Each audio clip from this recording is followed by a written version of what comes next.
Look at her. Even her tears are embarrassing. The laughter didn't stop after the slap. It spread. Men laughed. A few women froze. Phones rose into the air. In the center of a glittering Lagos event hall, a 9 months pregnant woman stood still, her red dress torn, her cheek burning, her unborn child shifting inside her, while her own husband smiled like he had just entertained the room. To them, this wasn't cruelty. It was comedy. They laughed because she didn't scream. They mocked her because she didn't fight back. They believed silence meant weakness. They were wrong. What no one in that hall understood, what no one saw coming, was that her stillness wasn't fear. It was discipline. They didn't know about the years she spent learning control before dawn.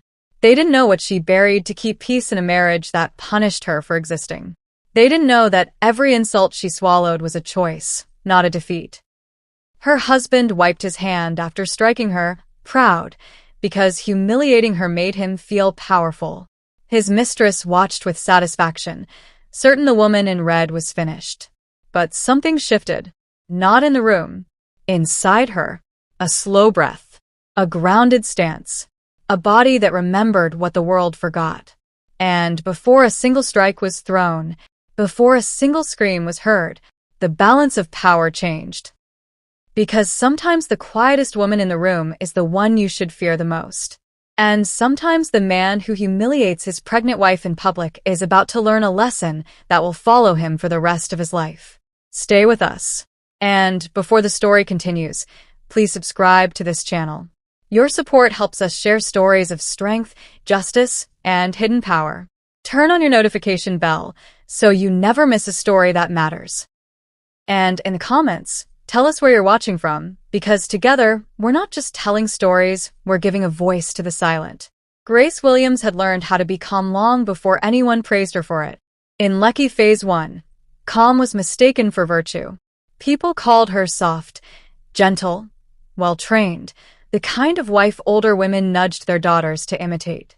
She walked slowly, spoke carefully, smiled even when her back ached and her feet swelled beneath her shoes. When people asked Maurice about his marriage, he would laugh proudly and say, "My wife is my peace." He liked that sentence. It made him sound successful, balanced, in control. In public, Maurice held her hand just long enough for people to notice. He introduced her as his good woman, the quiet one who didn't disturb him with demands or opinions. Guests nodded approvingly. Men envied him. Women watched Grace with a mix of admiration and pity they didn't know how to name. Grace always smiled back, her palm resting lightly on her growing belly, breathing through the heaviness the way her doctor had taught her. Slow in, slower out, protect the baby. That was her priority now. Everything else came second. Privately, the tone was different. Morris's affection had thinned as her pregnancy progressed, like patience stretched too far. He complained about the way she moved, about how long it took her to get dressed, about how pregnancy had changed her shape. He didn't shout. He didn't need to. His voice carried disappointment the way a blade carries sharpness. "You're always tired," he would mutter. "Other women still look good at this stage." Sometimes he laughed as if it were a joke, then watched her face closely to see if it landed. Grace learned to keep her expression smooth. She swallowed the comments the way she swallowed nausea in the early months, quietly, without drama. She told herself stress was dangerous. She told herself that responding would only make things worse. She told herself that peace was love, and love meant endurance. When her back hurt and Maurice complained she was too slow, she apologized. When he sighed loudly at the sight of her swollen feet, she moved them out of his way. When he joked to friends that pregnancy had made her extra sensitive, she laughed along, even though the words stung every time. Grace had not always been this quiet. There was a time when her body had been something she trusted completely, strong, responsive, disciplined. There was a time she woke before dawn and trained until sweat soaked her clothes and her muscles burned clean. That version of her felt distant now, folded carefully into memory like something fragile. Marriage had required softness. Pregnancy required caution. so she buried the rest. She didn't think of it as losing herself. She thought of it as choosing peace. Lecky rewarded that choice. At brunches and church gatherings, women praised her patience. "You're lucky," they said. "Men like Maurice don't tolerate stress." Grace nodded and kept her smile in place. She didn't explain that stress doesn't disappear just because it's hidden. It settles. It waits. It presses quietly against the ribs until breathing feels smaller than it used to. As the event hall filled that night, ivory drapes glowing under soft lights, Grace felt the familiar tightening in her chest. Not fear. Anticipation. She adjusted her red gown carefully, smoothing the fabric over her belly, reminding herself to stay grounded. Maurice had insisted on the color. "It photographs well," he said, not looking at her when he spoke. She told herself it didn't matter. It was just a dress. Just another performance. People greeted Maurice with enthusiasm, congratulating him on his rising career, clapping him on the back like success was contagious. Grace stood slightly behind him, as she always did, smiling, nodding, letting him take up space. When someone asked how she was feeling, Maurice answered for her. "She's fine," he said. "Just emotional these days." The word landed softly, disguised as concern. Grace felt the familiar urge to correct him, and let it go.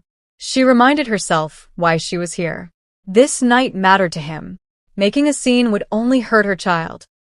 She pressed her palm gently to her stomach, feeling movement beneath her skin, a quiet reminder of what truly needed protecting. Her calm wasn't performative. It was deliberate. It was chosen. Still, something felt different. Not wrong, just heavy, like the air before rain. Morris's laughter sounded louder than usual, sharper. His hand lingered on her shoulder when cameras appeared, not affectionate, but possessive. She noticed the way he scanned the room, searching for approval, for eyes that admired him. She noticed how little those eyes landed on her unless she was useful to the image he wanted to project. Grace told herself this was temporary. Pregnancy ended. Moods passed. Love endured. She had built an entire belief system around patience because it was easier than confronting what patience had cost her. But standing there, surrounded by music and polished smiles, she felt the edges of that belief begin to fray. She wasn't angry yet. She wasn't afraid. She was aware. Aware that her silence was no longer bringing peace. Aware that her body felt tense in a way that had nothing to do with pregnancy. Aware that the space she occupied beside her husband felt smaller than it used to. She inhaled slowly, steadying herself, and lifted her chin just a fraction. No one noticed. They never did. To them, Grace Williams was exactly what she appeared to be, the perfect wife, calm, gentle, unthreatening. A woman who endured quietly. What they didn't know, what even Maurice no longer remembered, was that calm like hers was learned, controlled, chosen, and choices can be unmade. The music softened for a moment, the way it always did when the MC paused to tease the crowd and reset the mood. Waiters glided between tables with trays of small chops, glasses clinking gently as laughter rose in waves. Grace stayed near Maurice like she had been instructed, her posture straight, her hand occasionally resting on her belly as if to remind herself, this is what matters. Her calm held, but it wasn't effortless anymore. It felt like holding a door shut while something pressed from the other side. Maurice was in his element. He moved from handshake to handshake, accepting compliments like they were owed, his smile polished, his voice loud enough to carry. Every few minutes, he would glance back at Grace as if checking whether she was still standing in the right place, still playing the role he had dressed her for. When she met his eyes, she offered the small, obedient smile people expected from peace. Then the doors opened. Not dramatically, not with a full stop in the music, but with just enough timing to pull attention. A ripple moved through the hall. One of those Lagos ripples that starts with a whisper and ends with everyone turning at once. Grace felt it before she looked, the shift in energy, the air tightening like an invisible string. Vanessa stepped in, as if the room had been waiting for her. She was dressed in green sequins that caught the chandelier light and threw it back in sharp, confident flashes. The dress hugged her like it belonged there more than she did, the kind of outfit that didn't ask permission to be noticed. Her hair was laid perfectly, edges precise, makeup glowing under the lights. She walked slowly, not because she was unsure, but because she understood the power of delay. An entrance only works if you let people watch you arrive. She didn't scan the room the way most guests did, searching for familiar faces. She walked with direction, straight toward Maurice. Grace watched her approach and felt something settle low in her stomach. Not jealousy, not shock, something colder. Recognition. The kind you get when you finally see the shape of what has been circling your life. Vanessa reached Maurice with a laugh that was a little too loud, a little too performative, like she wanted nearby tables to hear. She didn't greet him the way acquaintances greeted him. She greeted him like someone who had already claimed a certain level of closeness. Her hand touched his arm, stayed there, fingers resting just long enough to be deliberate. She leaned in to kiss the air beside his cheek, close enough that her perfume seemed to travel with the gesture.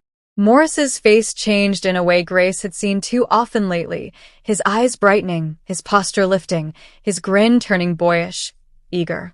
A man hungry for approval always lights up when the right person offers it.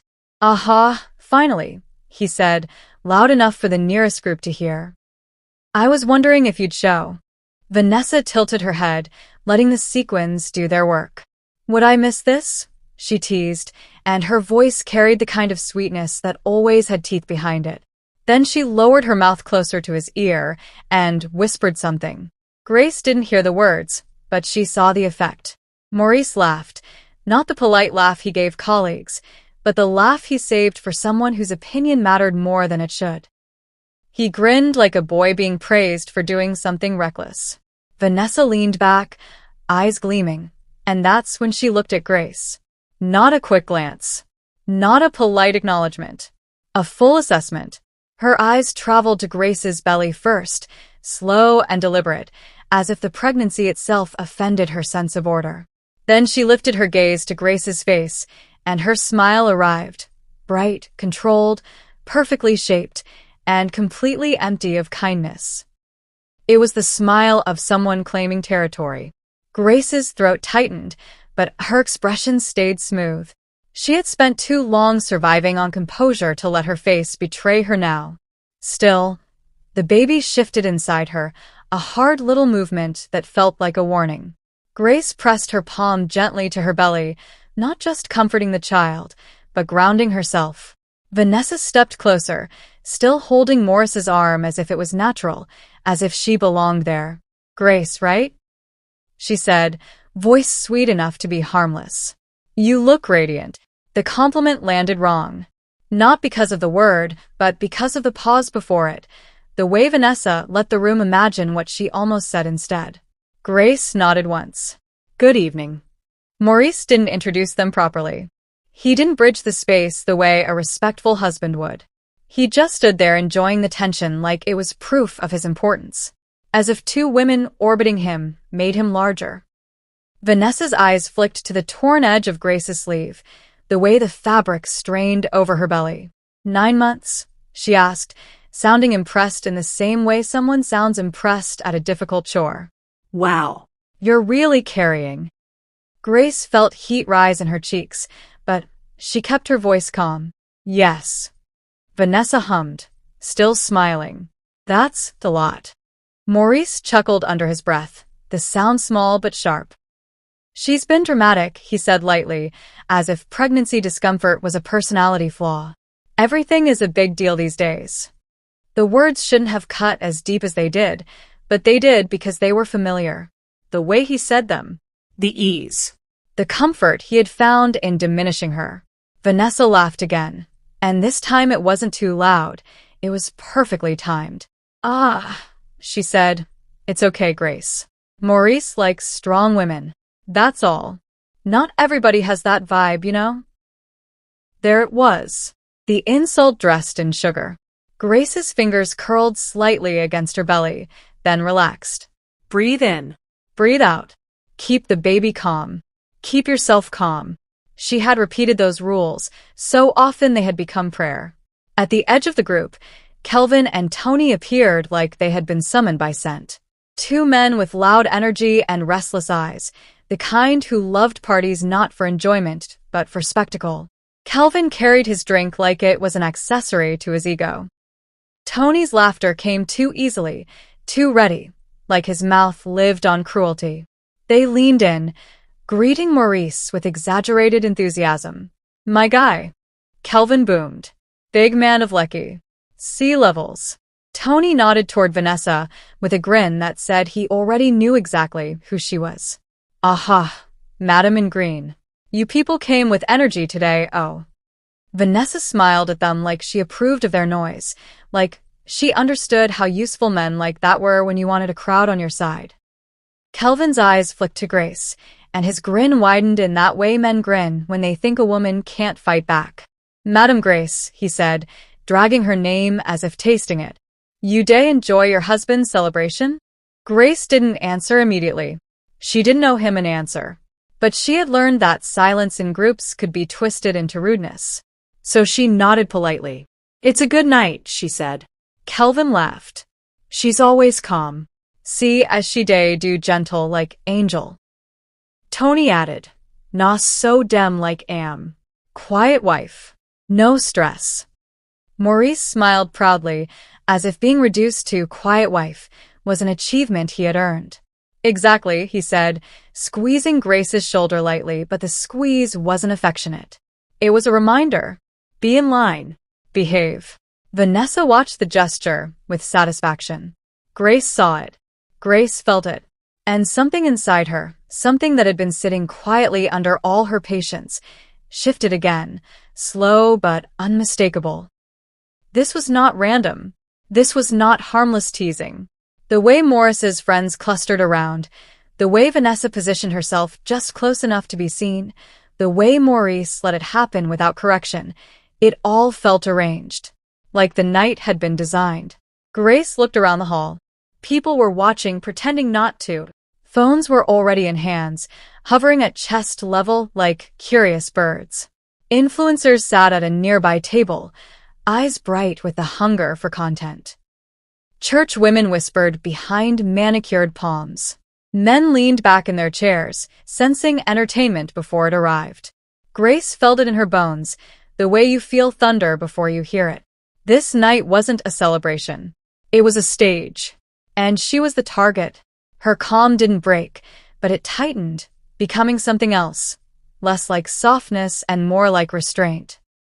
She watched Vanessa smile, watched Morris's pride, watched Kelvin and Tony's amusement, and the realization settled deeper with every breath.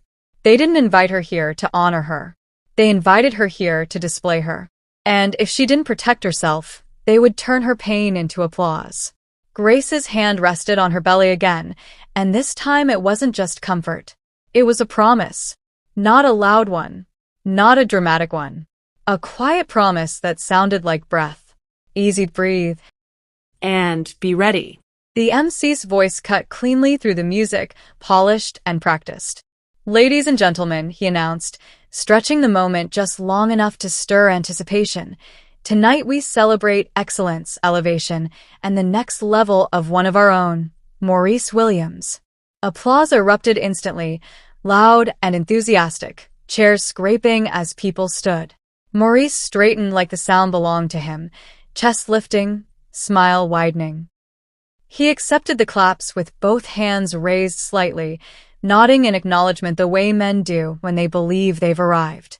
Grace watched him from half a step behind, the noise washing over her like a tide she had learned to stand still against. Maurice reached for a glass from the table and lifted it high. Then, without looking back at her, he crooked his finger. "Come," he said quietly, already turning toward the small cleared space near the front. It wasn't a request. It was an instruction. Grace followed. She moved carefully, slower than she would have liked, mindful of her balance, of the baby's weight pulling gently forward. Her palms rested instinctively on her belly as she walked, one step at a time, the way she had learned to move these days, deliberate, steady, controlled. Eyes followed her, some with curiosity, some with judgment, some with something sharper. When she reached Morris's side, the applause softened into murmurs. Cameras lifted. Phones angled. Maurice placed his arm around her shoulder, not in the loose, protective way husbands held their wives, but firmly, positioning her like an accessory that needed to be visible in frame. His fingers pressed down just enough to remind her where to stand. She adjusted her footing and faced the crowd. Maurice cleared his throat, enjoying the attention. Thank you, he said, laughing lightly. Honestly, I couldn't have done this without all of you. More applause followed. Grace smiled politely, the expression practiced and automatic. Then Maurice glanced sideways at her, lips curving with amusement, and something in his tone shifted. And forgive my wife, he added, waving his glass slightly in her direction. Pregnancy has made her emotional. A ripple of laughter moved through the hall, soft and uncertain at first. Grace felt her stomach tighten. She kept her face still. Maurice continued, encouraged by the sound. Sometimes she even thinks she's the one who built this life. He chuckled, shaking his head like the idea was ridiculous. Hormones, The laughter grew louder. Grace felt heat rush to her cheeks, quick and unwelcome. Her heartbeat thudded once, hard, then steadied. She focused on breathing the way she had practiced. In through the nose, out slowly. Protect the baby. Stay calm. She did not laugh. She did not correct him. She did not step away. Kelvin's voice cut through the crowd, sharp and delighted. Maurice. You don't try, oh. He slapped his thigh and laughed loudly, looking around to make sure others joined him. See, confidence. Tony leaned forward from his table, drink raised. Guy, you train her well, he shouted, grinning. So. The laughter tipped from polite into something uglier, something that fed on itself. People who hadn't laughed at first began to smile, then laughed too, not wanting to be the odd ones out. Grace saw it happen, the way cruelty became easier when it was shared. Vanessa's laughter rang out above the rest, bright and unrestrained. She clapped once, slowly, eyes locked on Grace, her smile sharp with satisfaction. This was the moment she had been waiting for.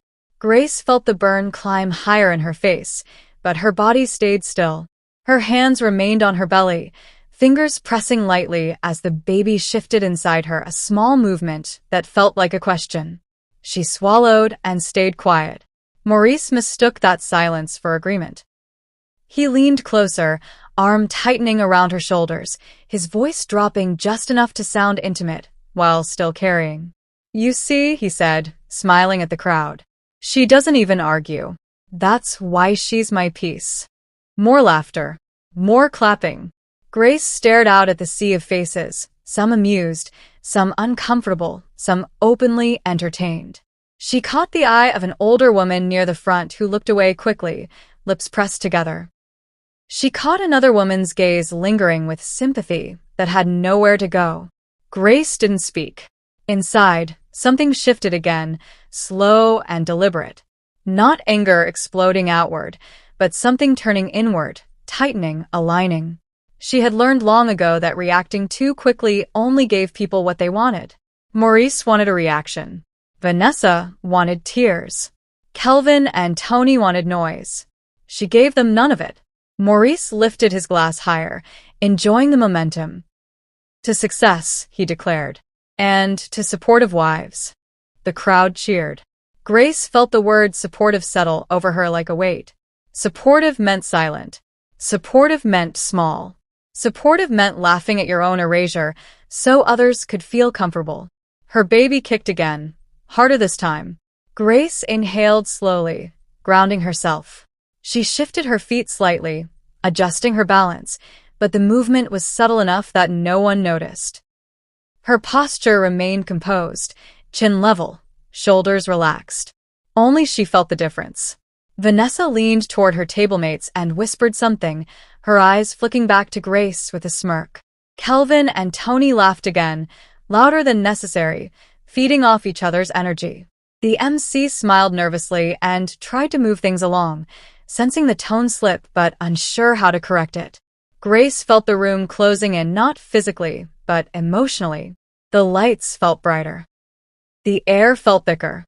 Every laugh sounded sharper than the last. Maurice turned toward her again, still smiling, and squeezed her shoulder. "Smile," he murmured, low enough that only she could hear. "Don't embarrass me." The words landed heavy. Grace smiled.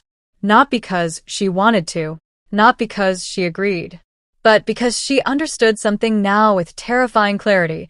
Maurice wasn't joking anymore. This wasn't affection disguised as humor. This was control, sharpened by an audience. Her silence had stopped being protection. It had become permission. She kept her smile in place as the applause died down and the MC began to speak again, her heart steady, her breath controlled. Outwardly, nothing had changed. To everyone watching, Grace Williams remained exactly what they believed her to be: quiet, obedient, unthreatening. But inside her body, beneath the calm exterior, something ancient and disciplined had begun to wake. And it was listening. Maurice didn't release her shoulder when the applause faded. If anything, his grip grew firmer, fingers digging in with a familiarity that made Grace's skin prickle. He leaned closer, smile still fixed for the room, the kind of smile that pretended affection while delivering something else entirely. "Honestly," he said, tilting his head as if sharing a harmless confession, "she's lucky I married her." The sentence hovered for a second, light enough to pass as a joke. Then he finished it. "I could have chosen someone more presentable." The word landed wrong. Not loud, not dramatic, just sharp, like something thin sliding under the skin. A hush moved through the nearest tables. It wasn't silence, more like a collective inhale. Grace felt it ripple outward, the moment when people realize a line is being approached but aren't sure yet if it will be crossed. Her body reacted before her mind finished catching up. She shifted her weight back instinctively, a small step meant to create space. Maurice felt it. His fingers tightened instantly, anchoring her in place.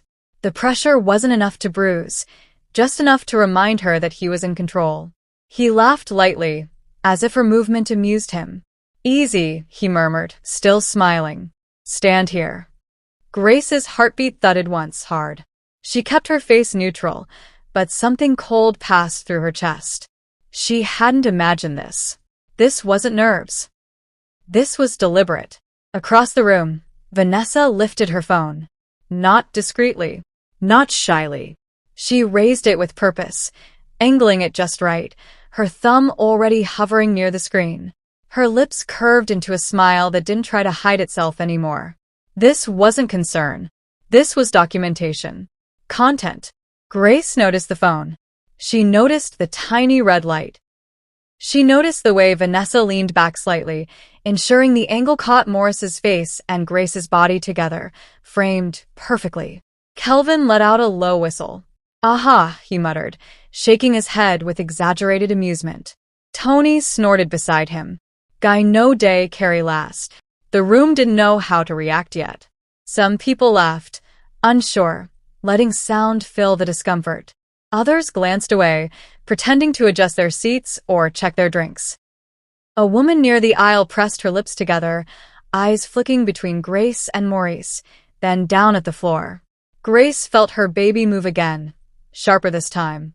Her palm rose instinctively to her belly. Breathe. Protect. Stay calm. Maurice glanced down at her hand, irritation flashing briefly in his eyes before he smoothed it away. "See," he said to the crowd, gesturing lightly with his glass. "Drama." Then, without warning, he raised his hand. There was no build-up. No visible anger. Just a smooth, casual motion, as if he were brushing something aside. The slap echoed. It wasn't the sound that shocked the room. It was the clarity of it. A sharp crack that cut through the music, through the murmurs, through the illusion that this was still harmless fun. It sounded like something breaking. Grace's head snapped slightly to the side. Heat exploded across her cheek, bright and immediate. For a fraction of a second, the world tilted. Not because she was weak, but because pain demands attention. A few women gasped out loud. Someone dropped a fork. Then the laughter came. Not all at once. Not confidently. At first it was awkward, scattered. The nervous laughter of people unsure whether they were allowed to react. Kelvin laughed too loudly. Clapping once like this was a punchline that needed encouragement. Tony followed, shaking his head with a grin that didn't quite reach his eyes. When they saw Grace didn't fall, didn't stumble, didn't cry out, the laughter grew louder. Maurice shook out his hand as if she had hurt him, rolling his wrist with a smirk. "See," he said lightly. "Nothing." Grace tasted metal. Her cheek burned, heat spreading down her jaw, into her neck. Her vision blurred for a breath, then cleared. She didn't raise her hand to her face. She didn't step away. She didn't make a sound. Inside her something shifted. Not a snap. Not an explosion. A rising. Her baby kicked hard, once, twice, an urgent movement that cut through the pain like a blade. Grace inhaled slowly, deeper than before, drawing the breath all the way down. Her body responded the way it had been trained to long ago, before marriage, before patience became survival. Her spine straightened. Her feet adjusted, widening just slightly, grounding her weight evenly. Knees soft. Balance centered. It wasn't dramatic. No one noticed. But the change was real.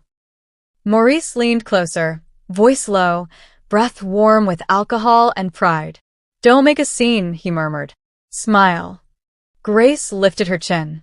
Not defiant. Not angry. Calm. The laughter around them felt distant now, muffled, like sound underwater. She became acutely aware of her breathing, of the floor beneath her feet, of the space between bodies. Her heart steadied, each beat deliberate. Vanessa's smile wavered for the first time. Just a flicker. She lowered her phone slightly, eyes narrowing, confusion replacing satisfaction. This wasn't the reaction she expected. Maurice didn't notice. He was still enjoying himself, basking in the attention, in the power of the moment. He straightened, glass raised again, ready to move on, to let the humiliation settle like dust. But Grace was no longer where she had been a moment before. The pain was still there. The sting on her cheek still burned. But beneath it, something ancient and disciplined had risen to its feet, steady and awake. Her silence was no longer submission. It was readiness. And as she stood there, pregnant, still, unbroken, the balance in the room shifted in a way no one could yet name. But everyone felt it. Grace tasted metal again as she swallowed, the copper tang spreading across her tongue like a warning. Her cheek burned, hot, insistent, but she welcomed the sensation because it anchored her in her body. Pain had always been a teacher. It told you where you were. It reminded you what mattered. Her baby kicked hard inside her, a sudden, forceful movement that stole her breath for a second. Not gentle, not curious, protective. Grace pressed her palm to her belly, fingers splayed, feeling the life beneath her skin. The message was clear, even without words. Danger. The room swayed, not visibly, not to anyone watching, but to her. The lights felt too bright, the laughter too distant. Sound stretched and thinned, as if someone had turned the volume down on the world. It wasn't dizziness. It wasn't shock. It was focus. Her mind dropped inward, slipping past the noise, past the humiliation, past the heat of the moment, into a place she hadn't visited in years but had never truly lost. A place built on repetition, discipline, and breath. In through the nose. Deep. Slow. Out through the mouth. Longer than the inhale. Control the heart. Control the body. Her old teacher's voice surfaced uninvited, steady and patient, spoken in the quiet mornings of Abaddon when the world was still asleep. Breathe first.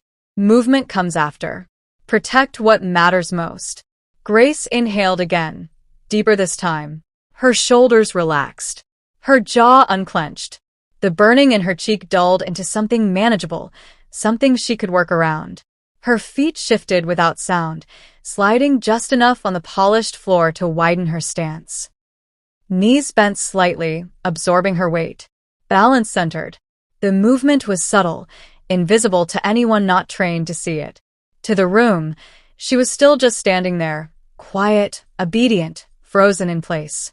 But inside her body, everything had aligned. Maurice didn't notice. He was too busy basking in the attention, in the laughter that followed him like applause. He saw what he wanted to see, a woman who had been struck and remained standing because she knew her place.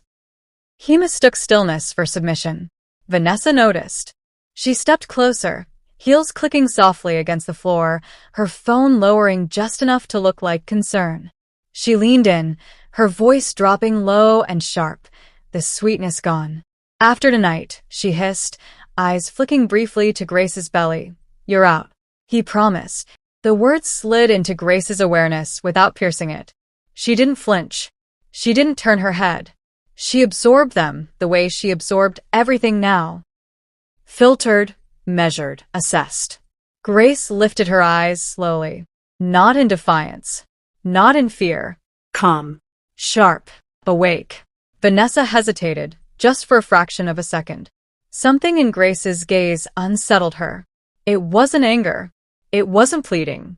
It was something else entirely, something Vanessa couldn't place because she had never learned to recognize it. Control. Grace's breathing remained steady. Her heart slowed into a rhythm she remembered well. The rhythm you needed before movement. Before reaction. Before choosing. Around them, the noise continued. Kelvin laughed too loudly at nothing. Tony nudged him, still grinning, still enjoying the spectacle. People murmured, whispering speculation into their glasses. Phones remained raised, hungry.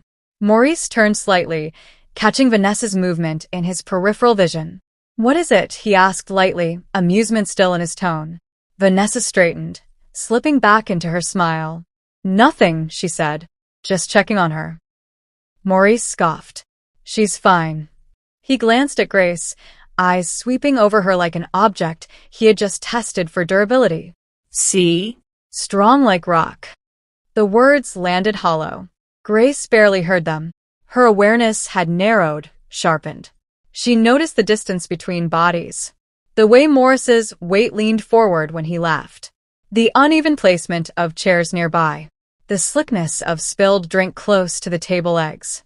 The sharp edges of broken cutlery glinting under the lights. She wasn't planning anything. Not yet. She was remembering how her body responded when pushed. Remembering how strength wasn't loud or reckless, but precise. Remembering how anger didn't have to explode to be effective. It could be contained, shaped, directed. Anger like fire burns indiscriminately. Anger like steel is forged slowly, under pressure, until it becomes something unbreakable. Grace felt that pressure now. Every insult, every dismissal, every swallowed word compressing into something solid in her chest. She welcomed it.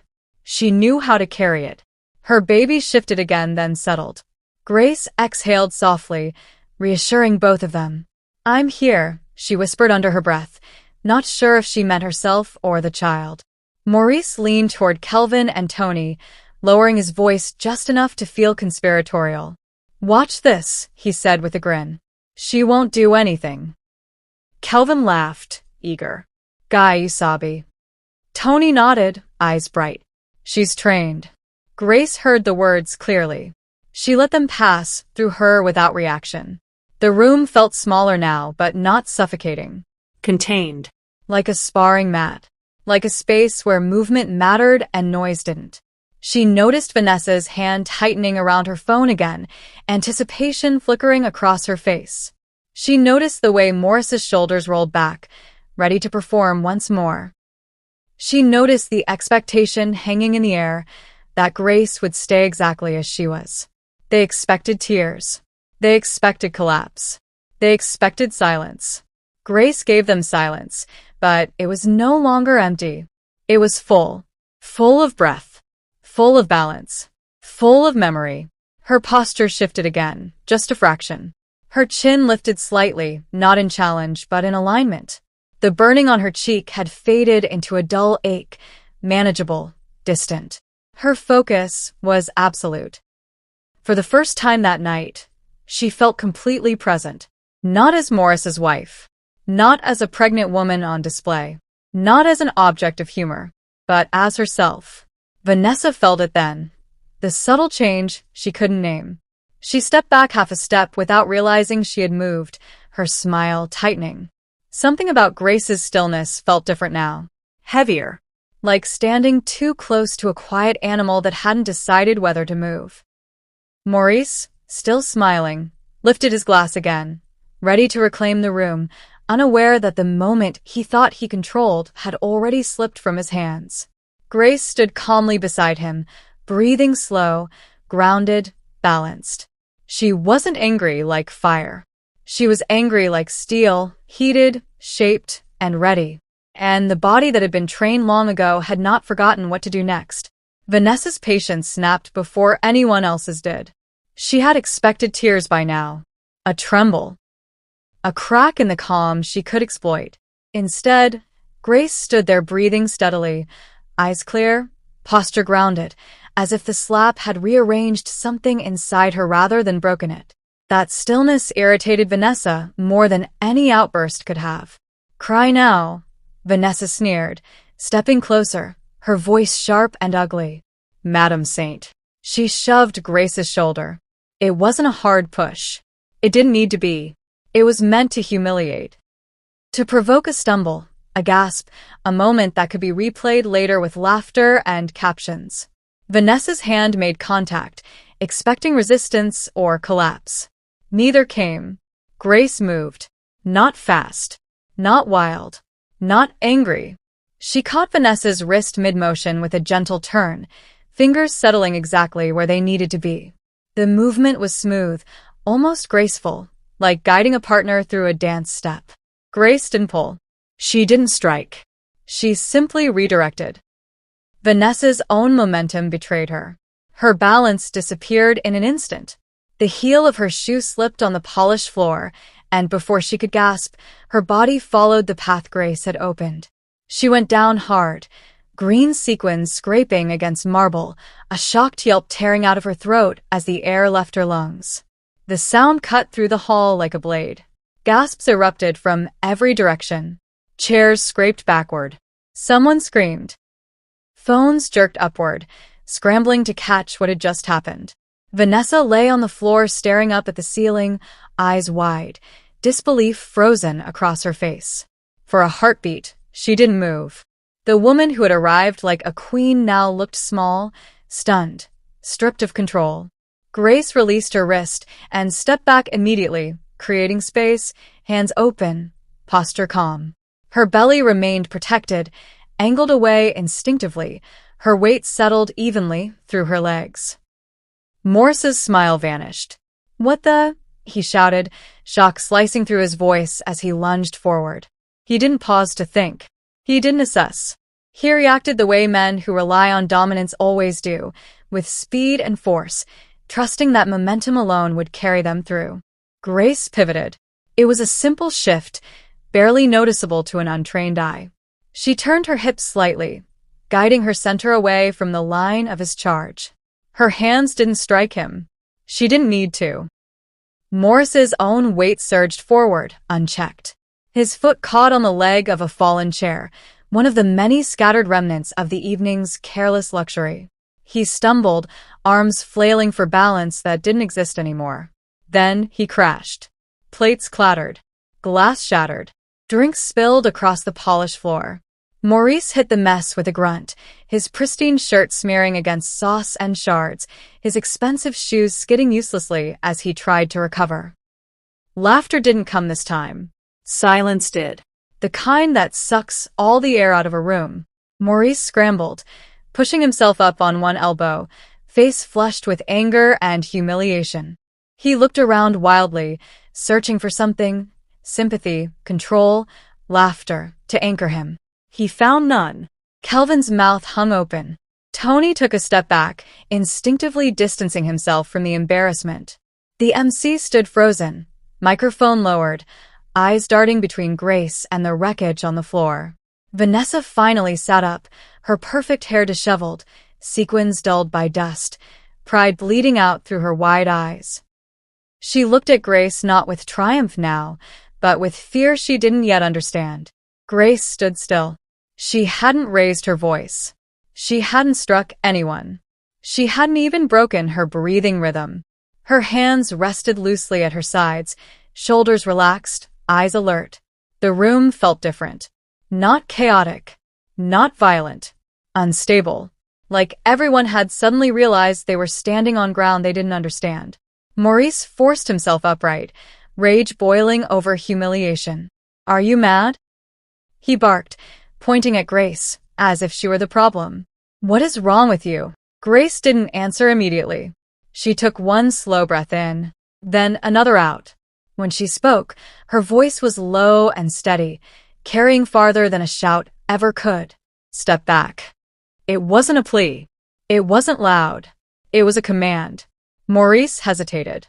Just for a second. And in that second, everyone watching felt the shift, the subtle but unmistakable transfer of power. The man who had been in control moments ago now stood uncertain, unsure whether to advance or retreat. Tony cleared his throat, trying to laugh it off. Calm down, I beg." "Nah, small misunderstanding." Grace's gaze flicked toward him, brief and sharp. He stopped smiling. Vanessa struggled to her feet with help from someone behind her, her movements stiff, eyes never leaving Grace. Her phone lay forgotten on the floor where it had slipped from her hand. Maurice wiped his palms on his trousers, chest heaving. He looked ridiculous standing amid broken plates and spilled drinks, his earlier confidence shattered along with the glass. Grace shifted her stance slightly again, grounding herself, making room. The powerful man had fallen. And everyone in the room had seen it. They hadn't yet understood what it meant, but they felt it, deep and unsettling. One move had changed everything. Kelvin and Tony moved at the same time, then stopped at the same time, caught in that awkward half-decision men make when power changes hands and they don't know which side will survive the moment. Kelvin rose halfway from his chair, eyes darting between Maurice on the floor and Grace, standing calm and upright. Tony lifted his palms, forcing a laugh that didn't quite land. "Easy, madam," Tony said, stepping forward like he was the reasonable one now. "Relax. No need for all this drama." Drama. The word floated in the air like an insult wrapped in false concern. Tony's tone was soft, but his eyes weren't kind. He was trying to regain control of the story, trying to put Grace back in the box she had just stepped out of. Men like Tony always believed calm words could undo loud truths. Grace didn't answer him. She didn't argue. She didn't flinch. She shifted her stance. It was subtle, a slight bend in the knees, a tiny adjustment of weight. Her movements were economical, precise, like her body knew the geometry of space better than the people watching her. Tony didn't notice the change until it was too late. Grace swept his foot. Not aggressively. Not dramatically. Just enough. Tony's balance vanished. His legs slid out from under him, and he went down hard, back slamming against the marble, breath bursting from his lungs in a sharp, undignified sound.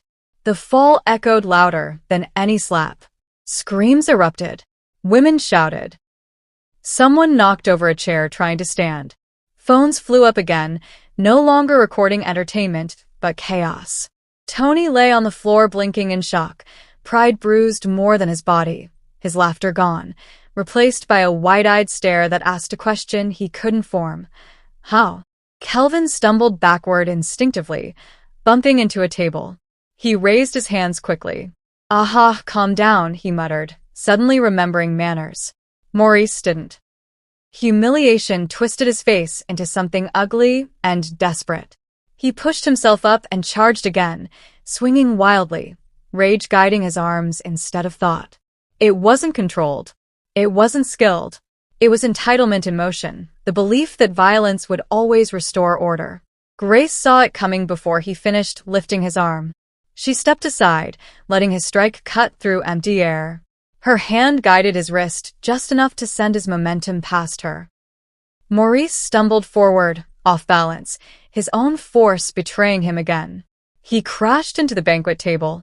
Glasses toppled. Plates slid. Drinks spilled in colorful arcs across white tablecloths. A towering floral arrangement swayed violently, petals shaking loose like confetti from a celebration gone wrong. Maurice grabbed the edge of the table, breathing hard, trying to steady himself. The man who had raised his hand to impress now looked like he was fighting the furniture. Grace remained where she was, Still. balanced, watching. Every movement she made carried a message the room was finally beginning to understand. This wasn't luck. This wasn't anger spiraling out of control. This was training, memory, discipline waking up after a long sleep. Vanessa, still standing off to the side, stared at the scene with horror etched across her face. The green dress that had announced her arrival now looked like a costume she no longer knew how to wear. Her phone lay forgotten near her feet, screen dark. Maurice turned back toward Grace, chest heaving, eyes wild. "You want to ruin me?" he spat, his voice cracking under the weight of watching faces turn against him. Grace spoke for the first time since Tony fell. "You already did." Her voice wasn't loud. It didn't need to be. It carried through the room like a bell struck once and allowed to ring. She took one step forward, then stopped, not advancing, not retreating. Just existing in her space, unafraid. "You slapped me to impress her," she continued, nodding slightly toward Vanessa without looking away from Maurice. "In front of people. In front of my child." Maurice opened his mouth, but no words came out. The excuses he'd relied on all his life, jokes, charm, anger, had nowhere to land. Grace looked around the hall then, meeting the eyes of women who had been watching silently, women who had gasped earlier, women who knew that sound of a slap without needing it explained. "This was supposed to be my shame," she said calmly. "But shame doesn't belong to the one who endured." She turned back to Maurice, her gaze steady, unflinching. "It belongs to the one who abuses." A hush fell over the hall, deeper than before. Even the music system seemed to hum quieter, as if the room itself had leaned in to listen. Maurice sagged against the table, sweat streaking his face, his power collapsing in full view of the people he had tried to impress. Kelvin stood frozen, unsure where to look. Tony groaned softly on the floor, still stunned. Grace placed one hand gently over her belly. Her posture softened just slightly, not in defeat, but in protection. "I'm done," she said, "and my child will not grow inside a cage." No one moved to stop her as she turned away. Not because they were afraid of her strength, but because they finally understood it. Behind her, glasses lay broken, flowers trembled, and the powerful man who thought laughter was loyalty stood exposed, smaller than he had ever imagined possible. Grace didn't chase anyone. She didn't rush toward Vanessa. She didn't lean over Tony. She didn't shout at Maurice. She stood exactly where she was, feet planted, breath steady, one hand resting gently on her belly as if reminding herself and everyone watching what mattered most. The other hand hung loose at her side, relaxed, unthreatening. It was the posture of someone who could continue or stop, someone who no longer needed to prove anything. The room waited. Maurice straightened slowly, chest rising and falling too fast, eyes darting around the hall like he was searching for an exit that didn't exist. Rage still flickered in him, but fear had joined it now, thick and undeniable. He had lost control, and worse, he had lost witnesses who believed him. Grace looked at him then. Not with hatred, not with triumph, with sadness. The kind of sadness that comes when love finally collapses under the weight of truth. "You slapped me," she said quietly, her voice carrying without effort, to impress her. Every word landed clean. "In front of people," she continued. "In front of my child." Morris's mouth opened, closed. He swallowed hard, hands clenching and unclenching like he didn't know what to do with them anymore. The excuses hovered on his tongue, jokes, denial, anger, but none of them fit the moment. Not anymore. Vanessa shifted behind him, trying to stand fully upright, her movements stiff and embarrassed. The green dress that had sparkled earlier now felt too loud, too exposed. She brushed invisible dust from her arm, eyes flicking around to see who was watching her humiliation. Grace turned her head slowly. Her gaze settled on Vanessa, not sharp, not cruel, just clear. "If stealing a man makes you feel powerful," Grace said, calm as water, "you've never met real power." Vanessa froze. Her lips parted, but nothing came out. The insult she had prepared, the confidence she arrived with, all of it drained away under the weight of being seen so plainly. She looked suddenly small, like a child caught bragging about something that was never hers to begin with. A murmur rippled through the hall, then died. No one laughed. No one clapped. No one filmed. The silence that followed wasn't awkward. It was reverent, heavy, final. Grace didn't raise her voice because she didn't need to. The truth didn't require volume. It filled the room on its own, pressing against every ear, every conscience. Maurice wiped his face with the back of his hand, panic flickering now where arrogance used to live. He took a step toward Grace, then stopped, unsure whether he was allowed to move closer anymore. "Grace," he said hoarsely, trying to sound like the man she once trusted. "Let's talk." She didn't step back. She didn't step forward. She simply met his eyes. "There's nothing left to explain," she said. And somehow, that hurt him more than anything else. Around them, the hall remained frozen. Waiters paused mid-step, guests seated or standing without knowing which role they still belonged to. Older women exchanged looks of recognition. A few wiped tears quietly. Men stared at the floor, suddenly very interested in their shoes. Because everyone there understood something now. Violence had failed. Laughter had failed. Power had failed. Only truth remained. And it stood calmly in red, breathing evenly, refusing to shout. Grace turned toward the exit slowly, not in a rush, not fleeing. Just leaving. Each step she took felt deliberate, grounded, final. Her red dress was torn, her cheek marked, but her dignity was intact, blazing brighter than the chandeliers she walked beneath. One hand stayed on her belly, protective, purposeful. The other swung freely, no longer weighed down by fear. Behind her, the hall remained suspended in silence. Maurice stood where she left him, exposed, shaken, smaller than the image he spent years building. Vanessa avoided every gaze, suddenly unsure how she had gone from future to footnote in a single night. Kelvin and Tony couldn't laugh anymore. The crowd had seen too much. Truth has a way of ruining performances. Grace reached the doors and paused. She didn't look back for revenge. She looked back for closure. "You thought my silence meant I had no power," she said quietly, her voice steady, unmistakable. "It meant I had patience." Then she added the words that would follow them long after the night ended. "But patience ends." She walked out. And that is where this part of the story ends. Because what happens next is not about a fight in a hall, it's about consequences. It's about what Maurice loses when the cameras turn off. It's about what happens when a woman who has been underestimated for years finally decides to reclaim her life, for herself, and for the child she's carrying. Part 2 is coming very soon. In the meantime, let us hear from you in the comments. If you were Grace, would you have walked away or stayed to say more? Do you believe Maurice truly understood what he lost that night? And what do you think happens next? Does he beg, retaliate, or collapse completely? If this story moved you, subscribe now and turn on your notification bell so you don't miss part 2. Like the video to support stories that give a voice to the silent. And tell us where you're watching from. Because your voice matters here. This story isn't over. It's only just beginning.